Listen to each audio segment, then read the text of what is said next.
برائے مہربانی وضاحت کریں۔ ایک تو آپ کو مغالطہ یہ ہے کہ قرآن مجید میں تصویر کشی کو حرام قرار دیا گیا ہے۔ قرآن میں کہیں یہ حکم موجود نہیں ہے، بلکہ قرآن میں تو حضرت سلیمان کے بارے میں آتا ہے کہ ان کے لیے جو جنات جو تھے ان کی غلامی میں وہ تماثیل بھی بناتے تھے، مجسمے بھی بناتے تھے، تو مجسمہ سازی بھی حرام نہیں تھی اس وقت۔ اصل میں یہ حدیث نبوی ہے صلی اللہ علیہ وسلم کہ تصویر بنانا اور مجسمہ بنانا جاندار چیز کا وہ حرام ہے۔ اس وقت تک کیمرہ ایجاد نہیں ہوا تھا، بلکہ ہاتھ سے تصویر بنتی تھی۔ جاندار کی تصویر بن رہی ہے تو ہاتھ سے، مجسمہ بن رہا ہے تو ہاتھ سے، تو اس کے تو حرمت پر پوری امت متفق ہے۔ لیکن جب کیمرہ ایجاد ہو گیا تو ایک نئی چیز آ گئی نا، اس میں اختلاف ہو گیا۔ جیسے شاید آپ کے علم میں ہو، لاؤڈ سپیکر پر ہمارے بڑے بڑے علماء کا فتویٰ تھا اذان حرام ہے، خطبہ حرام ہے، اور فتویٰ کس کا؟ مولانا اشرف علی تھانوی رحمۃ اللہ علیہ کا۔ ایک نئی چیز آئی تھی، اس کے بارے میں ان کی رائے ہوئی، لیکن آج آپ کو معلوم ہے کون سی تھانوی مسجد ہے کہ جس میں اذان جو ہے لاؤڈ سپیکر پر نہیں ہوتی اور خطبہ جو ہے وہ لاؤڈ سپیکر پر نہیں ہوتا۔ تو نئی چیز کے آنے پر جو ہے یقیناً اختلاف رائے کے پیدا ہونے کا امکان ہے۔ عالم عرب کے تمام علماء کا تقریباً اس پر اتفاق ہوا کہ چونکہ اس میں ہاتھ کا کوئی عمل نہیں ہے، یہ عکس ہے، یہ جائز ہے، علی الاطلاق جائز۔ اس سلسلے میں آپ کو ایک لطیفہ بھی سنا دیتا ہوں۔ پاکستان میں ایک علماء کی کانفرنس بھی ضیاء الحق صاحب نے کروائی تھی، پوری دنیا سے علماء آئے تھے، کراچی میں کانفرنس تھی۔ عبد الفتاح ابو غدہ رحمت اللہ علیہ بہت بڑے حنفی عالم تھے، عالم عرب کے حنفی عالم بہت بڑے، عبد الفتاح ابو غدہ۔ اور یہ اصل میں جو عثمانی حکومت تھی ترکوں کی خلافت والی، اس کے میں جو شیخ الاسلام تھے ان کے شاگرد رشید تھے۔ تو وہ ان سے ملنے کے لیے مولانا محمد یوسف بن نوری رحمت اللہ علیہ وہ گئے، تو ساتھ ہی دعوت دے آئے۔ وہ تو ہوٹل میں جا کر ملے، ساتھ ہی کہا کہ ہمارا وہ دارالعلوم ہے، وہ بھی آپ ذرا وزٹ کر لیجیے، دیکھ لیجیے۔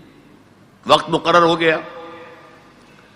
اب مولانا نے بھی اپنے کچھ لوگوں کو بلا لیا، جن میں ان کے داماد مولانا محمد تحسین، ان کے بڑے داماد، سب سے بڑی بیٹی ان کے گھر میں تھی، وہ بھی تھے۔ انہوں نے یہ واقعہ مجھے سنایا ہے، یعنی یہ نہ سمجھیے کہ یہ کہیں ادھر ادھر سے سنا ہوا بات ہے، ایک ایسا شخص بیان کر رہا ہے جو اس میں موجود تھا، اور جو مولانا بن نوری کا اتنا قریبی رشتہ دار تھا، ان کا داماد، کہ یہ اب انتظار کر رہے تھے کب آئیں، تو اطلاع ہوئی کہ آ رہے ہیں، آ گئے تو نکلے باہر ویلکم کرنے کی، دیکھا کہ وہ ایک کیمرہ لٹکائے ہوئے چلے آ رہے ہیں۔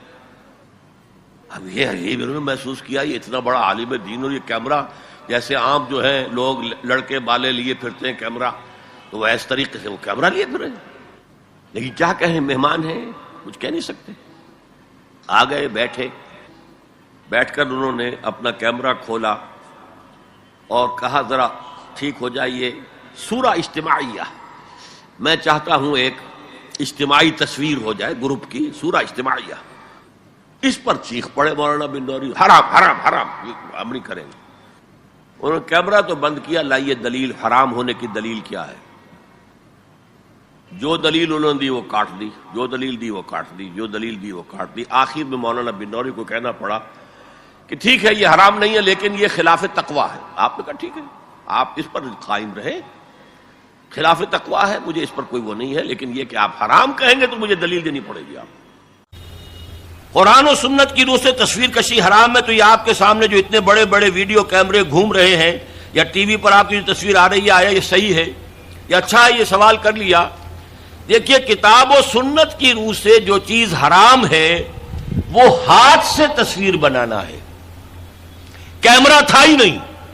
حضور کے زمانے میں ہاتھ سے تصویر بنتی تھی، ہاتھ سے بنائی جانے والی تصویر حرام مطلق ہے۔ اس سے پہلے وہ بھی حرام نہیں تھی، یہ بھی جان لیجئے۔ جیسے سجدہ تعظیمی جائز تھا، ایسے ہی حضرت سلیمان کے بارے میں آتا ہے، تماثیل، یہ بڑی بڑے تماثیل بناتے تھے لوگ، جنات جو تھے ان کے لیے۔ لیکن شریعت محمدی میں ہاتھ سے تصویر بنانا، جاندار کی نقشہ ہے، آپ کھینچ رہے ہیں، کوئی فطری لینڈسکیپ ہے، کوئی حرج نہیں. جاندار کی تصویر بنانا حرام مطلق ہے. لیکن جب کیمرے کی ایجاد ہوئی تو اب یہ مسئلہ اجتہادی ہو گیا کہ آیا وہی حکم اس پر بھی ہوگا کہ نہیں ہوگا.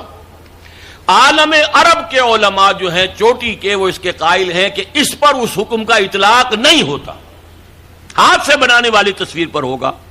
البتہ انہوں نے کہا پسندیدہ یہ بھی نہیں ہے، ہاں تعلیم کے لیے اس کو استعمال کرنا جائز ہے. ہمارے ہاں کے علماء کی اکثریت اس کی قائل ہے کہ اس کے اوپر بھی وہی حکم ہوگا کہ یہ حرام ہے.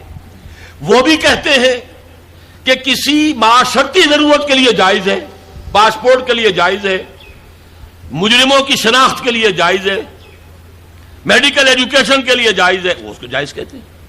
اس حوالے سے بہت سے علماء ہیں جن کے فوٹو بھی اخبارات میں چھپتے ہیں، جن کی جو بھی ہوتی ہیں مجالس شورا، اس کے بھی اجتماعات جو ہیں ان کے فوٹو آتے ہیں.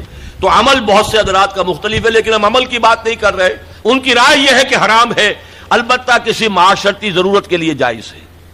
ہم نے اسی کو اختیار کیا ہے جو معاشرتی ضرورت ہے، اس سے کہیں زیادہ بڑھ کر دین کی ضرورت ہے، دین کے پیغام کو پہنچانے کے لیے. اب ایک ہے آپ آڈیو سن رہے ہیں، وہ زیادہ دیر سن نہیں سکتے. ایک ویڈیو ہے، یا تو آدمی آپ کے سامنے موجود ہے، 2 گھنٹے کی تقریر آپ سن سکتے ہیں، ہلتے بھی نہیں. وہی آپ کو آڈیو سننا پڑے تو آپ پہلو بدلیں گے. اسی طریقے سے اگر ویڈیو ہے تو آپ بات سن سکتے ہیں، ورنہ نہیں. تو ہم نے اس کے لیے اس کو جائز سمجھتے ہوئے اختیار کیا.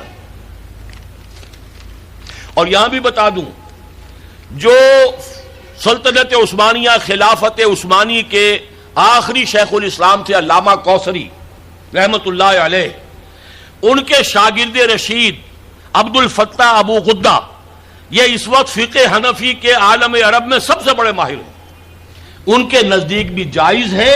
ان سے میری ملاقات ہوئی ہے، ان کی رائے میں آڈیو پر لے کر آیا ہوں.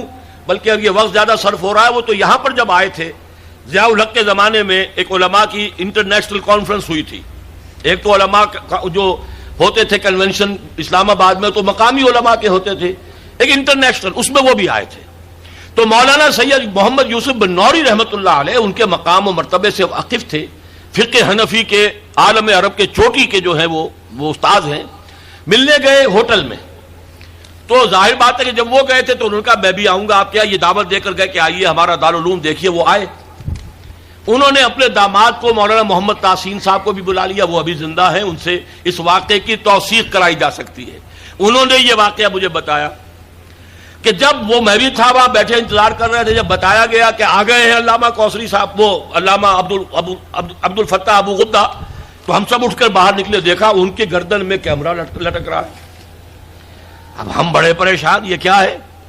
ہم تو سمجھتے ہیں حرام، اور یہاں پہ یہ کیمرہ لے کر عالم دین جو ہے اتنا بڑا مفتی آیا ہے. خیر خاموش رہے. اب جب جا کر کمرے میں بیٹھ گئے، انہوں نے کھولا، کیمرہ نکالا اور کہا سورہ اجتماعیہ، یعنی ایک جو ہے گروپ فوٹو میں لینا چاہتا ہوں، آپ لوگ ذرا ٹھیک ہو جائے، سیدھے ہو جائے، بیٹھ جائے، سورہ اجتماعیہ. اب مولانا بن نوری صاحب جو ہے خاموش نہیں رہ سکے. نہیں حرام، ہمارے نزدیک حرام، ہمارے نزدیک حرام. انہوں نے کیمرہ تو بند کیا، پوچھا دلیل کیا ہے حرمت کی. جو دلیل لائے انہوں نے کاٹ دی. آخر میں مولانا بن نوری کو یہ کہنا پڑا کہ ہاں حرام تو نہیں ہے، ہم اسے تقویٰ کے خلاف سمجھتے ہیں. آپ نے کہا ٹھیک ہے، یہ بات آپ کا موقع، آپ حرام کہتے ہیں، دلیل لانی پڑے گی. یہ واقعہ بھی میں نے آپ کو بتا دیا ہے کہ یہ ہے اصل موقع. بعض چیزیں ہمارے یہاں بس مشہور ہو گئی ہیں، اور بعض علماء یہاں تک کہ ہمارے اس وقت کے جو علماء ہیں وہاں طالبان کے، وہ بھی اسی طریقے کی عمل کر رہے ہیں. ٹی وی کو بری شے نہیں ہے، ٹی وی کے ذریعے سے آپ کیا پھیلا رہے ہیں. ہمارا یہ تھا کہ ایک زمانے میں تو یہ رائے تھی کہ لاؤڈ اسپیکر اذان بھی حرام ہے، نماز کی امامت بھی حرام ہے. اب ایک امام کر رہا ہے، 2 لاکھ آدمی پیچھے تبلیغی اجتماع میں، کچھ پتہ ہی نہیں چلتا وہ امام نے کب اللہ اکبر کہا. امام سجدے میں پڑا ہوا ہے، پوری جماعت کھڑی ہوئی ہے. امام کھڑا ہو گیا، پوری جماعت گری ہوئی ہے سجدے میں. یہ دادا گر گئے سجدے میں جب وقت قیام آیا. یہ اللہ کے بندو، آخر وہاں بجلی بھی جلاتے ہو کہ نہیں جلاتے؟ وہاں پر جو ہے لالٹینیں جلایا کرو، پھر بجلی کا کیا تمہیں حق پہنچتا ہے؟ لیکن یہ چیزیں ہوتی ہیں، اس میں ضرورت ہے کہ اپنی نگاہ کو وسعت دی جائے. لاؤڈ سپیکر میں کوئی خرابی نہیں ہے، اس کے ذریعے سے اذان دیجئے تو یہ اچھا ہے. اس کے ذریعے گانے نشر کریں گے برا ہے. ٹیلی ویژن کے ذریعے سے دین کی تعلیم کی جائے وہ اچھی ہے. اگر کچھ اور فحاشی کریں گے جیسے پاکستان ٹیلی ویژن کر رہا ہے یا جو CNN وغیرہ کرتے تو وہ برا ہے.